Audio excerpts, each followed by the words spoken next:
All right, we're here with Casey Moss, who plays JJ Devereaux on Days of Our Lives. Just started in May with your first big acting role. Yeah. Previously, you had modeled a little bit, and Actually, it's funny because I only did one shoot, but the one shoot took off and it went pretty big. It was in a bunch of magazines over in Europe and everything. So it was a lot bigger than what I thought it was going to be. now when you started off on that path, was it something that you had pursued modeling, or did it just happen for you? It just happened, and after that shoot, I wanted to do it as a profession. You know, I wanted to be professional at it, and that really didn't take off, and acting started shortly after that. Uh-huh. Yeah. And you landed the role of JJ. As I said, in May you started airing.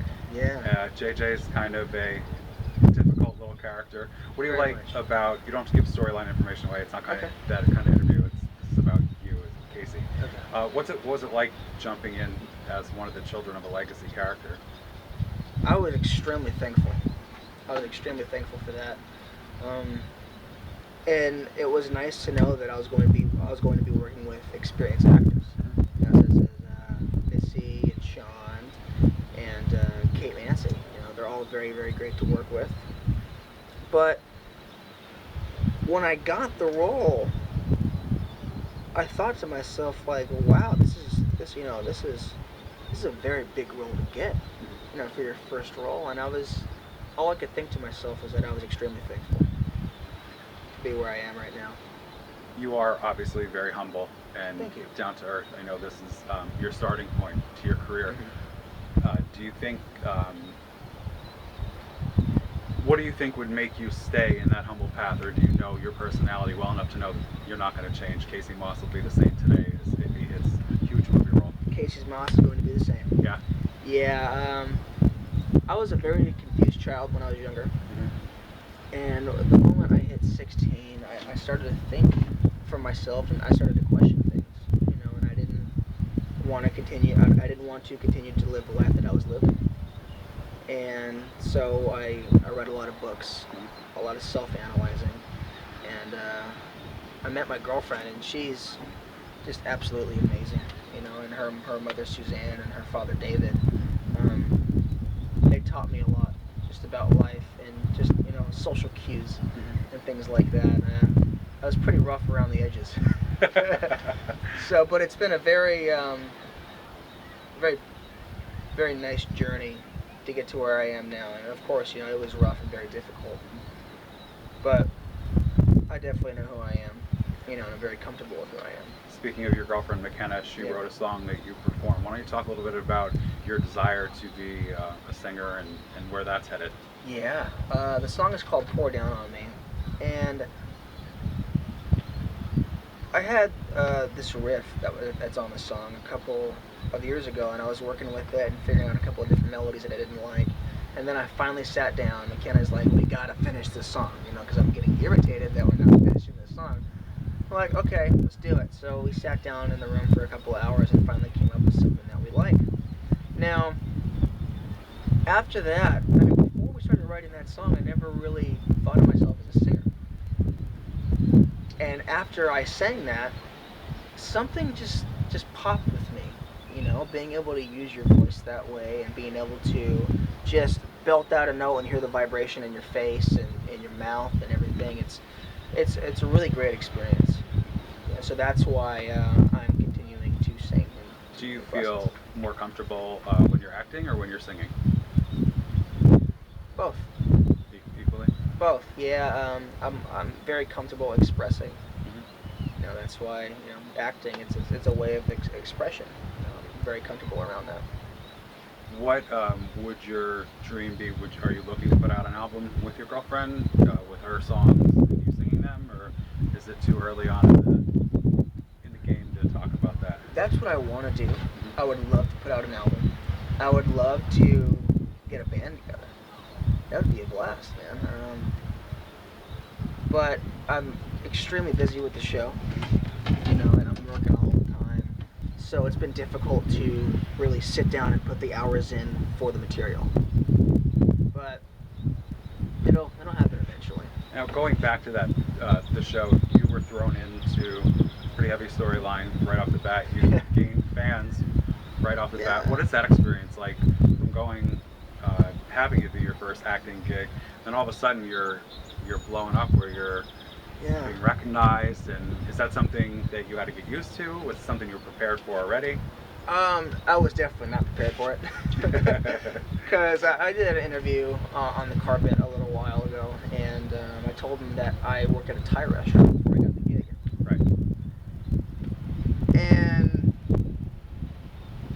it's difficult to explain, man. It's really surreal, you know, when you've only been acting for 7 to 8 months, and then you get put into a really big role on the show. Absolutely. You know, I think because there's a lot of roles that can be on the show that don't really mean a whole lot to the storyline and are kind of just characters that are filling in, you know. But to be put into a big family, that was amazing. And to tell you the truth, I really didn't even know that I was going out for that role when I tested for it. Once you learned that's who you were going in for, did it add any sort of pressure to you, or especially since it was the first job, did you have a preconceived notion of how it would be, and then when you got there it was different, or you kind of just tackled it head on? I go into things without having any expectations. I think that's for me, that's definitely the smart way to go, going into something like that. But I had no idea, and to answer your question, I got nervous. You know, I was nervous, and it took me a little while to be able to get on set and to be able to use my body and actually express myself, you know, freely, because I have really bad ADD. And when I first got on set, and we were blocking, because we blocked so fast, and I really didn't even know what blocking was until the test. And when we're blocking and I'm writing all this stuff down, I was freaking out, you know, having a little bit of anxiety. I didn't tell anybody that because, you know, I wanted to be professional. Right, absolutely. You'd like to keep the job. Yeah, now it's on that. Yeah, now it's on video for millions to see. Yeah. But yeah, just being truthful. Yeah. You know, and you're more than proving yourself in the role. Thank you so much. You're very popular with the fans. Yeah, that's been great. What was the first interaction like with a fan? Was it at the Emmys? Was it before the Emmys? Let me try to think about this. It was a lot of it was at the Emmys, and then I was over in Laughlin, Nevada, visiting a friend, and I ran into people left and right at the casinos down there. You know, we would go on a night float on the Colorado River, with a bunch of people, and then we would, you know, drift over to a casino on the beach, and then come up, and we would go to dinner, and I was running into people all the time, and it was really kind of weird, but it was also really cool. You know, it was nice seeing people that appreciated my work. You know, that was really cool to see. Since you came at this so quickly and you were able to garner such a high-profile role right off the bat, what advice would you give to people who are starting out in the business, much like yourself, kind of just starting out, but you got handpicked for a big deal, for a big role, and what advice would you give to somebody who was also thrown into that situation, since it's kind of unique?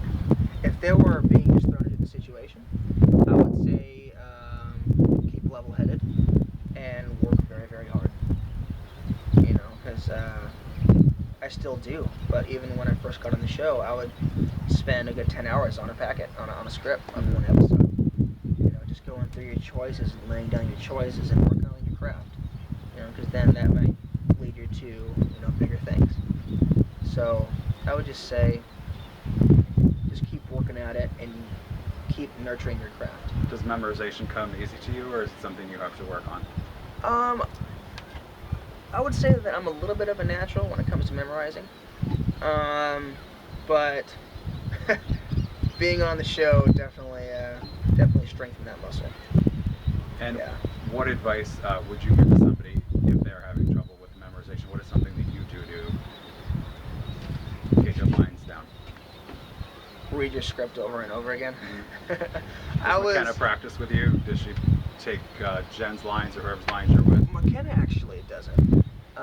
Usually, when I first started on the show, I was having my acting coach coach me. His name is Michael Adams, and we would go over the script just over and over again for hours.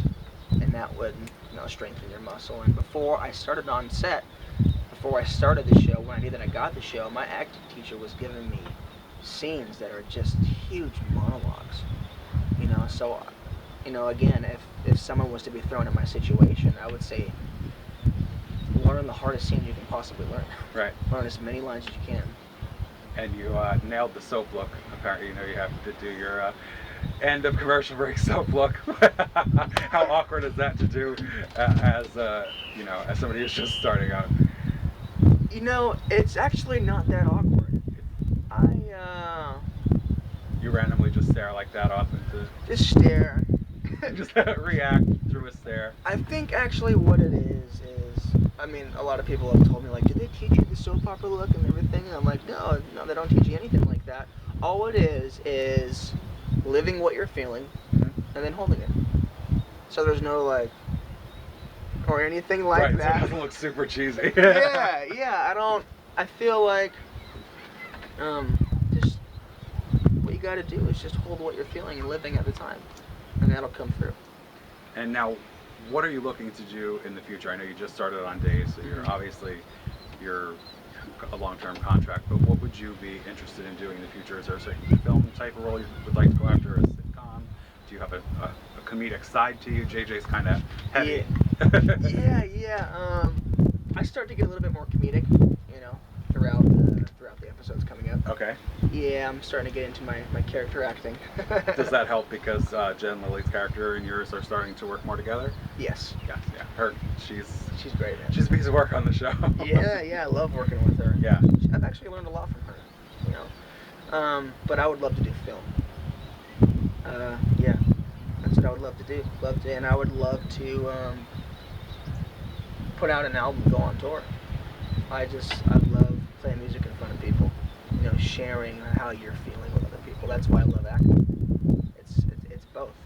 And being on a soap opera will already have put you in the way of fans that will be overzealous. Soap fans are very passionate about their actors. So if you're a musician on the road, you probably have that same thing. So that'll also be helpful that you have the role on days. Oh, absolutely, man. I'm so thankful for this role. It's brought me to just a new part in my life. It's brought me from just zero to all the way to the top. And of course, I'm gonna keep going further and further. Yeah. Thank you so much for taking this time to do the interview. We look forward to your rise even further to the top. I look forward to hearing some more of your music on your YouTube channel. Thank you so much. And this has been great. Thank you.